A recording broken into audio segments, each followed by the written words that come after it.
നമസ്കാരം, ഞാൻ ധന്യ. സേഫ്റ്റി ഒരു കൃഷിക്കാഴ്ചയിലെ പുതിയൊരു വീഡിയോയിലേക്ക് ഏവർക്കും സ്വാഗതം. നമ്മൾ ഇന്ന് എത്തിയിട്ടുള്ളത് തമിഴ്നാടാണോ കർണാടകയാണോ എന്നും അവിടെ എങ്ങും അല്ലാട്ടോ, നമ്മളെ സ്വന്തം കേരളത്തിൽ തന്നെയാണ്. മലപ്പുറം ജില്ലയിൽ അങ്ങേയറ്റത്തുള്ള ചോക്കോട് പഞ്ചായത്തിന്റെ കല്ലാമൂല ചീച്ചിപ്പാറയ്ക്ക് തൊട്ടടുത്തുള്ള ഈ മലയുടെ സൈഡിലാണ് നമ്മൾ എത്തിയിട്ടുള്ളത്. അപ്പൊ ഇവിടുത്തെ ഒരു പ്രത്യേകത എന്ന് പറയുന്നത് ഞാൻ പറഞ്ഞിട്ടല്ല നിങ്ങൾ അറിയേണ്ടത്, ഇവിടെയുള്ള കർഷകരോട് തന്നെ നേരിട്ട് ചോദിച്ചറിയണം. നമ്മളോടൊപ്പം ഉള്ളത് കൃഷ്ണദാസേട്ടനുണ്ട്, സുന്ദരേട്ടനുണ്ട്, സച്ചിയേട്ടനുണ്ട്. അപ്പൊ അങ്ങനെ നമ്മുടെ ഇവിടുത്തെ ഒരു കൃഷിവിശേഷം അറിയാനാണ് നമ്മളിവിടെ എത്തിയിട്ടുള്ളത്.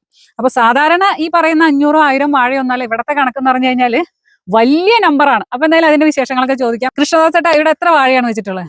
ഇവിടെ 15,000 ഉണ്ട്. 15,000 ആണ് കേട്ടോ, 1000 ഒന്നല്ല, 15,000. എങ്ങനെയാണ് നമ്മൾ ഏത് സമയത്താണ് ഇവിടെ വാഴ നടുന്നത്?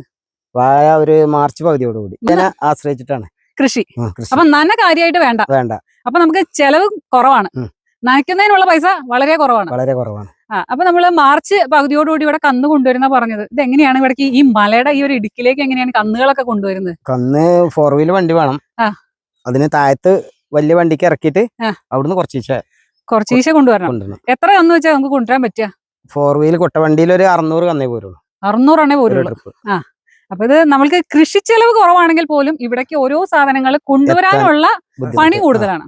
അപ്പൊ നമ്മൾക്ക് ഇവിടേക്കുള്ള വളം എന്ന് പറയുമ്പോൾ നമ്മളിപ്പോ ഇങ്ങോട്ട് വന്നപ്പോ തന്നെ ഒരു 1.5 മണിക്കൂറോളം എന്താ പറയാ ഒരു ദുർഘടം പിടിച്ച വഴി തന്നെയായിരുന്നു. അപ്പൊ ഈ വളങ്ങളൊക്കെ ഇങ്ങോട്ട് കൊണ്ടുവരാന്ന് പറഞ്ഞു കഴിയുമ്പോൾ നമ്മൾക്ക് ഓരോ മാസവും കൊടുക്കേണ്ട വളങ്ങളാണ് ഇവിടെ എത്തിക്കുക, അല്ലെങ്കിൽ മുന്നേ സ്റ്റോക്ക് ചെയ്യും?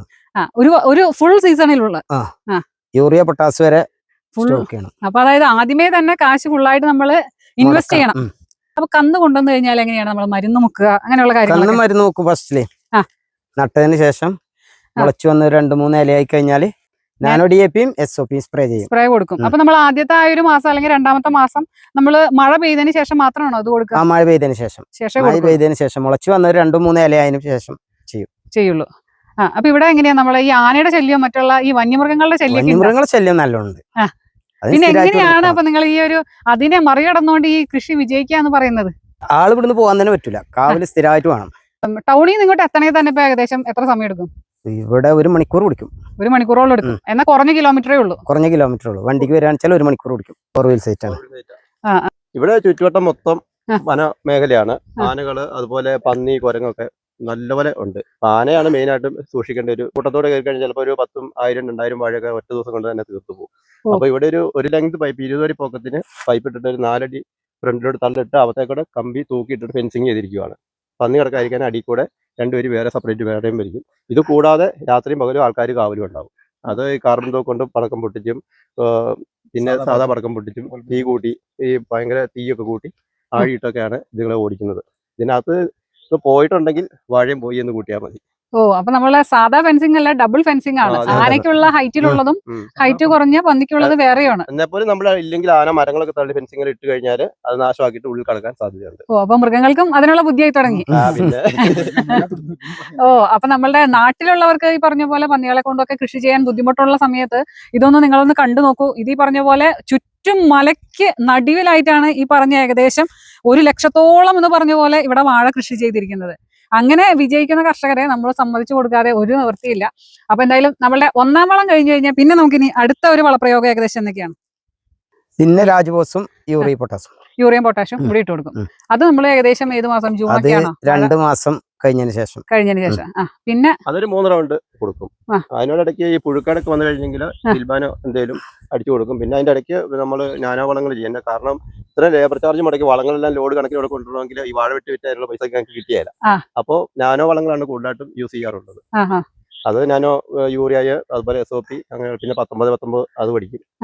അങ്ങനെയുള്ള ഇതൊക്കെ ചെയ്യും. പിന്നെ ഞങ്ങൾക്ക് അറിവില്ലാതെ വരുന്നൊക്കെ സമിതി മുഖാന്തരം ഞങ്ങൾക്ക് പറഞ്ഞിരിക്കുക വന്നതാണ് ഞങ്ങളുടെ ഇവിടുത്തെ ഏറ്റവും വലിയൊരു നേട്ടം. ഇവിടെ കൃഷ്ണേട്ടൻ തന്നെ 300 വാഴ 400 വാഴ വെച്ചോണ്ട് നടന്നൊരു വ്യക്തിയാണ്. 2 വർഷം മുന്നേ സമിതി വന്നതിനാണ് ഇപ്പം 300 വെച്ച ഒരു 3000-30,000 എത്തി.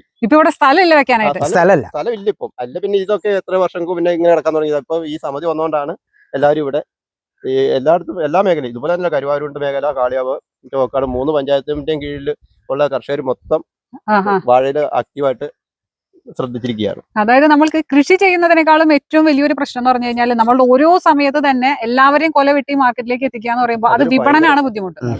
മാർക്കറ്റിംഗ് ഭയങ്കര ടഫാണ് ഇവിടെ. അപ്പൊ ആ ഒരു സമയത്ത് നമ്മളെ ഈ ഒരു സമിതിയുടെ ഇടപെടൽ എന്ന് പറയുമ്പോൾ കർഷകരെല്ലാവരും ഏകീകരിപ്പിച്ചുകൊണ്ട് തന്നെ നമുക്ക് പുറമേക്ക് കായ വിടാൻ പറ്റുക എന്ന് പറയുന്നത് തന്നെയാണ് ഏറ്റവും വലിയൊരു കാര്യം. അപ്പൊ എന്തായാലും VAPCയുടെ കർഷക സമിതി വന്നുകൊണ്ട് ഈ ഒരു മേഖലയിൽ നല്ല രീതിയിൽ തന്നെ കൃഷി വ്യാപിച്ചിട്ടുണ്ട്. അതോടൊപ്പം തന്നെ കർഷകർ ഒരു വരുമാനവും കൂടിയിട്ടുണ്ട്.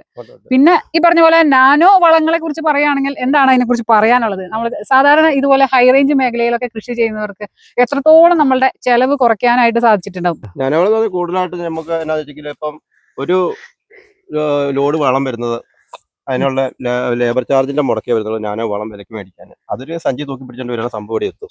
പിന്നെ നമ്മുടെ ലേബർ ചാർജ് വളരെയധികം കുറവാണ് ഈ മറ്റു വളം ഇട്ട് പോകുന്നത്. പക്ഷെ നാനോവളം തന്നെ ആശ്രയിച്ചിട്ടും കാര്യമില്ല, രാസവളങ്ങളും കൊടുക്കണം. ഈ മണ്ണ് നമ്മൾ അങ്ങനെ പരിശീലിപ്പിച്ച് കൊണ്ടുവന്ന ഒരു മണ്ണ് ഒറ്റയ്ക്ക് നാനോയിലേക്ക് മാറാനും പറ്റുമല്ല. പിന്നെ രാസവളം ഇപ്പം ഞങ്ങളെ സംബന്ധിച്ച് ഇവിടെ വളങ്ങൾ കിട്ടാനില്ല.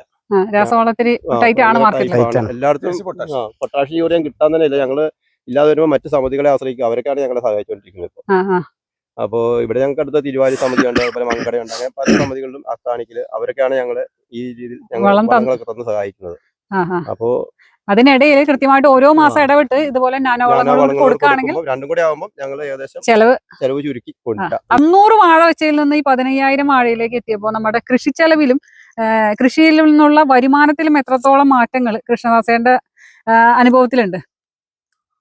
വരുമാനം നല്ല മെച്ചുണ്ട്. കഴിഞ്ഞ വർഷം ഏകദേശം ഒരു 55-നും 60-നും വിറ്റവരാണ് 65,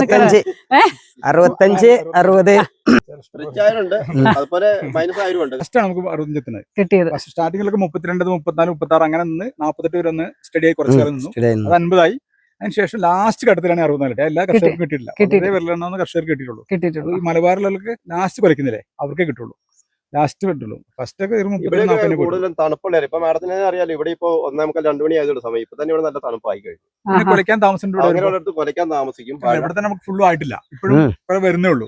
നാട്ടിൻപുറത്തൊക്കെ ഫുള്ള് കൊലയായി. അപ്പൊ ഇപ്പൊ ശരിക്കും മാർക്കറ്റ് വില എത്ര? 30-30 ഇപ്പൊ 30 മാർക്കറ്റുള്ളൂ. അവിടെ വെട്ടാൻ തുടങ്ങി. ഇവിടെ വെട്ടുമ്പോഴേക്കും ശരിക്കും പറഞ്ഞാൽ ജനുവരി, ഫെബ്രുവരി, മാർച്ച് അങ്ങോട്ട് എത്തും. അപ്പോഴേക്കും അത് കൂടുകയാണെങ്കിൽ കൃഷ്ണദാസിനെ സംബന്ധിച്ച് നല്ല മെച്ചാണ്. കഴിഞ്ഞ വർഷം നല്ല സീസൺ കിട്ടും. അതായത് കഴിഞ്ഞ വർഷം ലേറ്റ് ആയിട്ട് വന്ന് ലേറ്റസ്റ്റ് ആയ ആളാണ് നമ്മുടെ കൃഷ്ണദാസേട്ടൻ. ഏകദേശം 60-നും 65-നും മൊത്തം കൊലയും വിറ്റ് നല്ല ഒരു ലാഭം കൊയ്ത ഒരാളാണ് നമ്മുടെ കൃഷ്ണദാസേട്ടൻ. കഴിഞ്ഞ പ്രാവശ്യം 5000. അപ്പൊ നമ്മുടെ കൃഷ്ണദാസേട്ടനൊന്ന് ആലോചിച്ച് നോക്കാം. 300 വാഴയിൽ നിന്ന് 5000 വാഴ എത്തി. 5000 വാഴയില് മൊത്തം വാഴയും ഏകദേശം ഒരു 60 രൂപയ്ക്ക് കിലോക്ക് വിറ്റ് കഴിഞ്ഞപ്പോ നേരെ അത് 5-ൽ നിന്ന് 15-ലേക്ക് എത്തി. അപ്പൊ എന്തായാലും ഈ വർഷവും നമ്മളുടെ ഈ ഒരു ഭാഗത്ത് ഏറ്റവും അവസാനം കൊല വെട്ടുന്നത് നമ്മുടെ കൃഷ്ണദാസേട്ടന്റെ തന്നെയായിരിക്കും. അപ്പൊ ഈ ഒരു സമയത്തും നല്ല വില ഉണ്ടാവട്ടെ എന്ന് തന്നെയാണ് ഞങ്ങളും പ്രാർത്ഥിക്കുന്നത്. അപ്പൊ പിന്നെ നമ്മുടെ ഈ വാഴകൃഷിയിൽ നാട്ടിൻപുറത്ത് വെക്കുന്നതും ഇവിടെ വെക്കുന്നതും തമ്മിൽ ഈ കേടുകളോ അല്ലെങ്കിൽ മറ്റെന്തെങ്കിലുമൊക്കെ വ്യത്യാസങ്ങൾ നിങ്ങൾക്ക് പ്രത്യക്ഷത്തിൽ തോന്നുന്നുണ്ടോ? കേടുകൾ കുറവുണ്ട്. നാട്ടുപുറത്തേക്കാളും സമയം വാഴയ്ക്ക് കേട് കമ്മി മലയിലാണ്. രൂക്ഷം കേട് ഒരുപാട് ഒത്തിരി കേടുകളുണ്ട്. കാരണം കൂമ്പ് ചീഞ്ഞു പോണ അവസ്ഥ ഉണ്ട്, അതുപോലെ തന്നെ മഹാളി പിടിച്ചു പോണ അവസ്ഥ ഉണ്ട്, ഇലകരിച്ചിൽ കൂടുതലാണ്. മലയിലൊക്കെ താരതമ്യം നോക്കുമ്പോൾ കുറവാണ്. തണുപ്പായോണ്ട് ശരിക്കും പറഞ്ഞു കഴിഞ്ഞാൽ നല്ല വെയിൽ കിട്ടണമെങ്കിൽ ഒരു 2-3 മണിക്കൂർ ഇവിടെ ഉള്ളൂ. ഇവിടെ നമ്മളെ ഈ ഊട്ടിയിലൊക്കെ പോകുന്ന ഒരു ക്ലൈമറ്റ് പോലെ തന്നെയാണ്. ഏകദേശം എനിക്ക് തോന്നുന്നു ഈ മലയുടെ അപ്പുറത്തെ സൈഡ് തമിഴ്നാടാണ് അല്ലെ? ഓക്കെ. അപ്പൊ എന്തായാലും ഏകദേശം ഒരു ഊട്ടിയുടെ ഒരു ക്ലൈമറ്റ് പോലെയാണ്. ഒരു ഉച്ച ഇവിടെ 1:30 ആയപ്പോഴേക്കും തണുപ്പായി തുടങ്ങി. നല്ലൊരു വെയിലൊന്നും കൊലക്കില്ല. അപ്പൊ അതുകൊണ്ട് തന്നെ സാധാരണ നമ്മുടെ നാട്ടിൽ കൊലയ്ക്കുന്ന കൊലയും ഇവിടത്തെ കൊലയും നമ്മൾ ത്രാസുമ്പഴേക്ക് വെച്ച് കഴിയുമ്പോൾ 2 ഭാരമായിരിക്കും അല്ലെ? ഇവിടത്തെ ഒരു തൂക്കം കൂടുതലല്ലേ? നല്ല തൂക്കം കൂടും. ഇവിടെ ഒരു 6 ചീർപ്പുള്ള ഒരു കൊല കൊണ്ട് 25 കിലോ കിട്ടും. നാട്ടിൻപുറത്ത് നേരെ മറിച്ച് അതാണ് ഒരു 15 കിലോ 12 കിലോ കിട്ടുള്ളൂ. 12 കിട്ടുള്ളൂ. അപ്പൊ അവിടെ നല്ല വെയിലായി 2.5 മാസം കൊണ്ട് 30 വെട്ടാറാകും. ഇവിടെ ഒരു 3 മാസം മിച്ചമാകും. ആ കൊല കാണുകയാണെങ്കിൽ നാട്ടിൻപുറത്താണെങ്കിൽ എത്ര കിലോ കിട്ടും? നാട്ടിൻപുറത്താണ് വെച്ചാല് 11-12. ആ ഒരു കൊല കണ്ടിട്ട് അതേ പ്രതീക്ഷിക്കാനുള്ളൂ. പക്ഷെ നമ്മൾ ഇവിടെ ആണെങ്കിൽ ഈ 23, 24 എന്തായാലും കിട്ടും. അപ്പൊ അതാണ് നമ്മളെ ഈ ഒരു ഹൈ റേഞ്ചിൽ വന്ന് കൃഷി ചെയ്താലുള്ള ഒരു മെച്ചം എന്ന് പറയുന്നത്. വീട്ടിലേക്ക് പോകുന്നതൊക്കെ എങ്ങനെയാണ്? എല്ലാ ദിവസവും പോകാൻ പറ്റുമോ? എങ്ങനെയാണ്? പോവില്ല. എന്നാ വീട് ഇവിടെ തൊട്ടടുത്താണ്. 10-15 ദിവസം കൂടുമ്പോൾ വീട്ടിൽ പോകാൻ പറ്റുള്ളൂ. മലപ്പുറം ജില്ലയിലെ കാളികാവിന് തൊട്ടടുത്തുള്ള കല്ലാമൂല ചീച്ചിപ്പാറ എന്ന് പറഞ്ഞ സ്ഥലത്തെ ഈ നേന്ത്രവാഴ കൃഷിയുടെ വിശേഷങ്ങൾ ഇവിടെ അവസാനിക്കുന്നില്ല. എത്രയും പെട്ടെന്ന് തന്നെ പാർട്ട് 2മായി നിങ്ങളിലേക്ക് എത്തുന്നതായിരിക്കും. അപ്പോൾ ഇന്നത്തെ വീഡിയോ നിങ്ങൾക്ക് ഇഷ്ടപ്പെട്ടിട്ടുണ്ടെങ്കിൽ ലൈക്ക് ചെയ്ത് സപ്പോർട്ട് ചെയ്യാൻ മറക്കരുത്.